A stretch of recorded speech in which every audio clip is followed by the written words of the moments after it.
এই মহিলা তাকে আক্রমণ করতে চেয়েছিলেন, কিন্তু সায়ামি তাকে হত্যা করেছিল।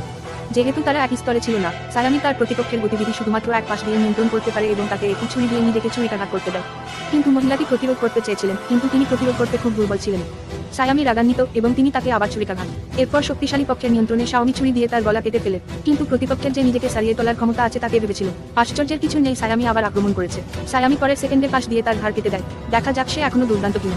এবার অপর পাশের সঙ্গী দ্রুত উঠে দাঁড়ালেন। তিনি দ্রুত তার ভাঙা হাত পুনরুদ্ধার করতে সক্ষম হন। তিনি এতটাই রেগে গিয়েছিলেন যে তিনি সাথে সাথে একটি বড় পদক্ষেপ করেছিলেন। সেই মুহূর্তে তার চারপাশের বালি বাতাসে উড়ে গেল এবং পর্যাপ্ত অশ্বশক্তি থাকার পরে তাৎক্ষণিকভাবে আক্রমণ করল।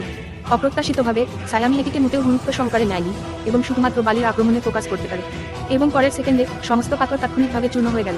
রাগান্বিত লোকটি ছুরিকাঘাতে ছুটে গেল, কিন্তু সে নিঃসন্দেহে নিজের মৃত্যু খুঁজছিল। সায়ামি এর শক্তিশালী আভায় তিনি চাইলেই নড়তে পারতেন না, এবং তারপর সায়ামি শুধু একটি মৃদু তরঙ্গ দিয়েছেন।